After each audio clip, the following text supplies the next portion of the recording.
Whether you're looking for answers to specific life questions or simply hoping to become the best version of you possible, welcome to the Mental Breakdown and Psychreg podcast, where we offer insight, information, and strategies based upon research and years of practice as psychologists.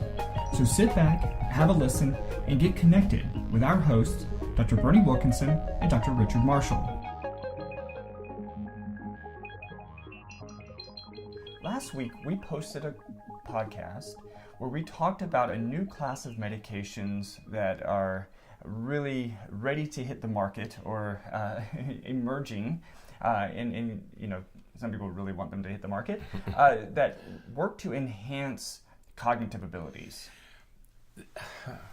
I feel a little bit guilty about this one because this is a whole area of medication, research, practice that I know frightfully little about because I've only recently heard about this stuff. Right.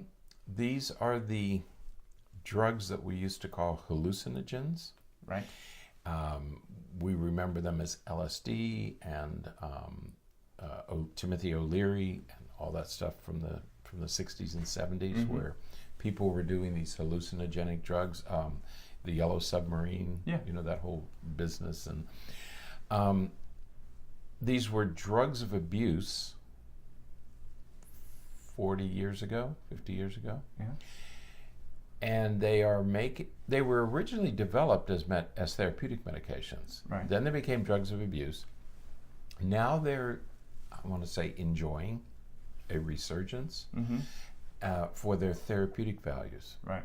And we talked about one of them last week was psilocybin.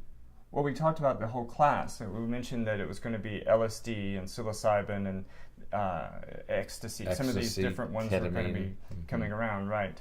But today's podcast is specifically about psilocybin and magic because mushrooms. We talked about this last week, right, about this concept of these drugs that have a bad reputation, perhaps having beneficial therapeutic effects.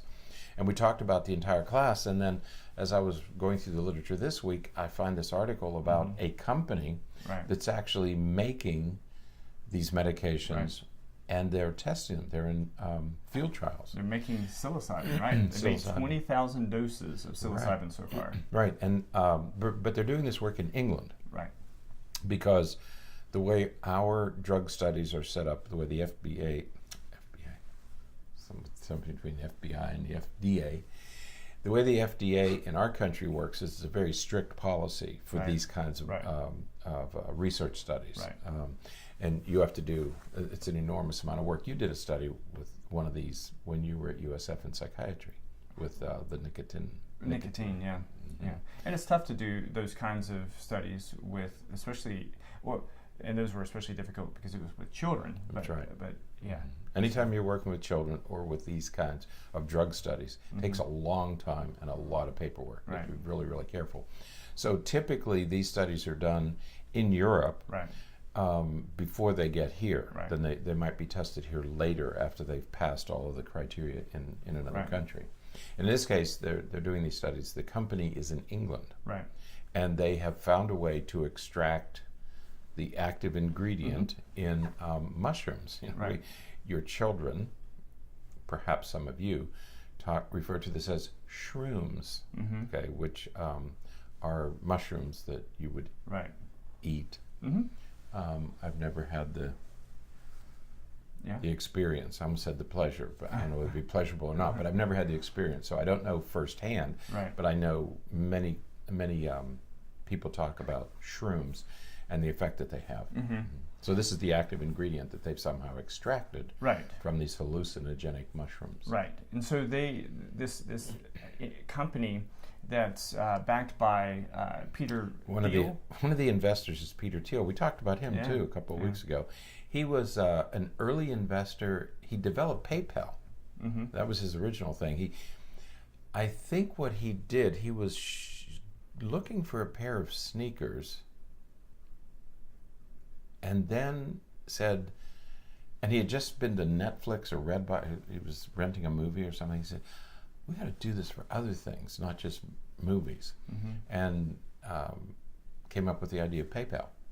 Sold it, made, of course, a lot of money, and invested his money into Facebook. That was one of his first investments, and Google. And so he made enormous amounts of money because he was an early investor in Facebook. Yeah. So he lost a lot of money last week because of the hit that Facebook took. But it'll be back. I'm sure it'll be back. Well, Google's taking a hit and Facebook's taking a hit. Yeah. Both of them were in trouble. In trouble financially. We're off topic. No, I took us off topic. It was my fault. No, but he made a lot of money. Yeah. He's a hedge fund philanthropist, investor, and he's one of the investors in this company. Yeah. He's known. The other thing about this company, it does have some scientific heft. One of the scientists, in fact, was the former head of NIH or one of our government agencies, former head of the NIH, Tim Insel, and David Nutt, who N-U-T-T, from the UK, who was head of, he was their drug czar, right? He was the chief drug czar for drug advisor for the UK. So they have brought in some legitimate scientists to sit on their board, which is also comforting because those their experience and ethics will serve the company well. Right. Yeah. So this is a sort of an update from the podcast that we did last week, just to show that we not only is there a discussion about the resurgence of some of these substances, but we have some companies that are actively recruiting participants. Right. I think that the article says that they are looking to recruit about a little over 200 participants across a number of sites in the UK to test this and to work.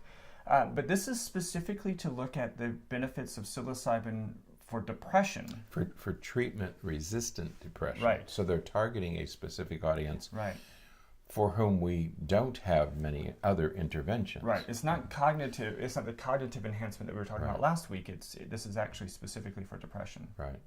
And they go on to talk about the other, for example, ecstasy, which again is a kind of a party drug. It's thought of as a party drug. People take it when they go out, but it may have beneficial effects on PTSD. And well, no, I was just going to say that for those listeners here in the U.S., what we have to realize and maybe recognize, as you said as we were starting, many of these substances were originally developed for therapeutic benefit, for therapeutic means.